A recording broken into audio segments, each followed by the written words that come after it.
मेरे साथ इस वक्त बात करने के लिए हैं प्रिया सेठी। ये जम्मू कश्मीर बीजेपी की वाइस प्रेसिडेंट हैं और फॉरेन मिनिस्टर हैं। न्यूज़ 18 से बात करने के लिए आपका बहुत बहुत शुक्रिया प्रिया जी।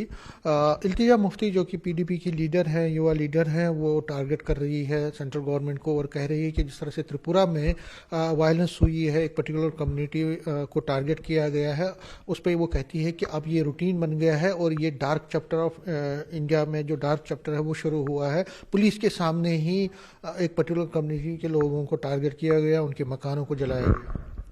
देखिए, वायलेंस का कोई भी रीज़न नहीं होता। वायलेंस कभी भी अप्रिशिएट नहीं किया जाता। जिस तरह का वायलेंस त्रिपुरा में हुआ है नहीं होना चाहिए था। It is very unfortunate. और अभी हमने जो सीएम है वहाँ पे मानिक शाह जी, उनका भी हमने स्टेटमेंट सुना है कि उन्होंने 10 अरेस्ट जो है उसमें किए हैं। बट अनफॉर्चुनेट ये है कि इल्तिजा मुफ्ती जैसी जो सो कॉल्ड लीडर्स अपने आप को कहती हैं, वो जब इसके ऊपर राजनीति करने की कोशिश करती हैं, वो भूल जाती हैं कि 1990 में बहुत सारे कश्मीरी हिंदू जो लोग थे, उनको किस तरह से रातों रात अपने घर बाहर छोड़कर निकलना पड़ा, ये वो भूल जाती हैं। तो इस तरह की टिप्पणी करने से पहले संविधान को मानना चाहिए, कॉन्स्टिट्यूशन ऑफ इंडिया को मानना चाहिए। और मुझे कहीं ना कहीं लगता है कि ऐसी ओछी राजनीति जो है ऐसे वायलेंस के ऊपर करना कहीं ना कहीं जो है इस देश के लिए भी और इस प्रदेश के लिए भी दुखद है और बहुत दुखपूर्ण है। तो आपको लगता है कि ये राजनीतिक टूल नहीं बनना चाहिए, बल्कि अगर वायलेंस हुई है तो गवर्नमेंट ने भी एश्योरेंस दी है तो उस पर भरोसा करना चाहिए?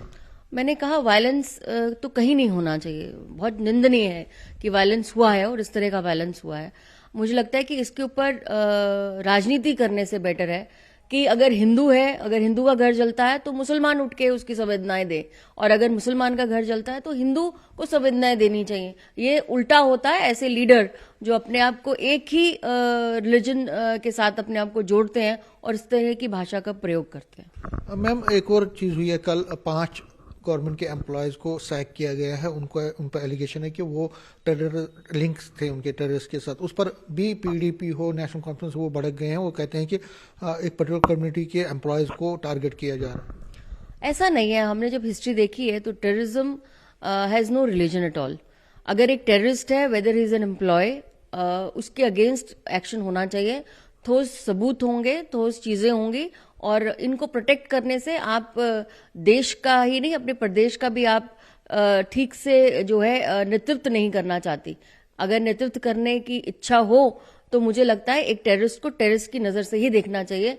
मुझे लगता है कि जो शांति इतने दिनों से हम देख रहे हैं, जब से एलजी मनोज सिन्हा जी और यूटी बना है, जम्मू कश्मीर जो है और होम मिनिस्टर की सीधी इंटरफेरेंस जो है हमारे स्टेट पे रहती है, कहीं ना कहीं इस चीज को देखते हुए, जैसे सिक्योरिटी की बार बार मीटिंग्स होती है, बार बार दिशाएं दी जाती है, मुझे लगता है हम एक बॉर्डर स्टेट है। इस तरह की घटनाओं को उकसाना मुझे लगता है सबसे बड़ा दुर्भाग्यपूर्ण है। ऐसे लीडर्स, सिर्फ वो लीडर्स मुझे लगता है पाकिस्तान की बोली बोलने वाले नहीं होने चाहिए, जम्मू कश्मीर का अच्छा देखने वाले भी लीडर्स होने चाहिए। मतलब आपको लगता है कि जो एम्प्लॉयज को डिसमिस किया जाता है पहले पूरी वेरिफिकेशन? बिल्कुल, टेररिस्ट इज अ टेररिस्ट, उसकी पूरी वेरिफिकेशन होगी, सब कुछ होगा। और सेंट्रल गवर्नमेंट बहुत जब कदम रखती है तो बहुत संभल के कदम रखती है। मुझे लगता है जिस तरह से ये काम हुआ है, जिस तरह से गवर्नर साहब ने किया है, पुख्ता सबूत होंगे उनके खिलाफ, और इस वजह से ही उनको कहीं ना कहीं निलंबित किया होगा। बात करने के लिए शुक्रिया। कैमरामैन साहिबा के साथ में समीर भट्ट, न्यूज़ 18 जम्मू।